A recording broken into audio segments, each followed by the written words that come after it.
uma imagem que entrou para a história. A imagem mostra a chegada dos gaúchos ao Rio para marcar a vitória da Revolução. Vitoriosos em uma revolução que derrubou o então presidente Washington Luiz e a chamada República Velha, militares liderados por Getúlio Vargas resolveram deixar marcado o triunfo. Foi exatamente aqui no Obelisco, na Avenida Rio Branco, no Rio de Janeiro, que os gaúchos amarraram seus cavalos para celebrar a vitória do movimento que levou o gaúcho Getúlio Vargas ao poder. Essa é uma das imagens mais emblemáticas associadas à Revolução de 1930, porque representa a chegada na então capital da República, na capital federal, que é o Rio de Janeiro, dos grupos vindos do Rio Grande do Sul, que entram vitoriosos na cidade com o convite para o candidato que perdeu a eleição assumir a chefia de um governo provisório. Isso mostra outras oligarquias, para além daquele eixo Minas e São Paulo, que durante a Primeira República eram percebidas como os grupos que mais davam as cartas na política brasileira. A Revolução de 30 é considerada um marco na história política do país. O movimento é visto de forma positiva pela população porque ajudou a reconhecer e mostrar o país de uma forma diferente. Getúlio Vargas, depois de Dom Pedro II, foi o governante que ficou mais tempo no poder no país. Dom Pedro II ficou quase 50 anos, Getúlio ficou quase 19, sendo que os 15 primeiros anos de maneira ininterrupta. É verdade que nesse primeiro momento ele não foi eleito pelo voto popular. Em 30 chega ao poder por meio de um movimento armado. Em 34 é eleito indiretamente para a presidência da República. E em 37 ele dá um golpe de Estado. Não dá um golpe nele mesmo, ele dá um golpe nas leis, dá um golpe na Constituição, dá um golpe na eleição que estava marcada para 38 e passa a governar como ditador. E esse período da era Vargas é visto, de um modo geral, na memória da população de forma muito positiva.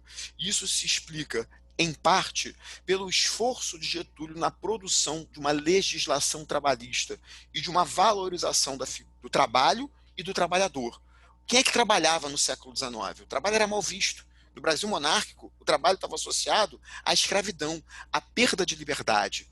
O que começa a ser consolidado no pós-1930, mais especificamente depois de 37, é a ideia de que o trabalhador também contribui para a grandeza e para o desenvolvimento do Brasil. É por isso que, seja no meio urbano, seja no mundo rural, a visão de Getúlio foi construída de forma muito positiva. O movimento revolucionário lançou as bases do Brasil moderno, com medidas do voto feminino e a criação das leis trabalhistas que transformaram o país. Nós assistimos, principalmente desde a década de 90, a todo um esforço de determinados grupos políticos por acabar com o que seria o legado da era Vargas. Um legado marcado, primeiro, por um forte nacionalismo, que olhava para países, para empresas, para capitais estrangeiros e percebia tudo isso como, no mínimo, ideias contrárias aos interesses nacionais. E além desse nacionalismo, uma outra concepção muito forte perpassou esse período. A ideia de que o Estado teria um papel a desempenhar na economia, para estimular o desenvolvimento econômico, para fomentar a industrialização, para regular as relações de trabalho via legislação trabalhista. E desde a década de 90, é bem verdade que cada vez mais propostas que criticam esses elementos têm ganhado força no cenário político nacional. Para muitos, Getúlio tem aí um legado que deveria ser respeitado e mantido. Para outros, não.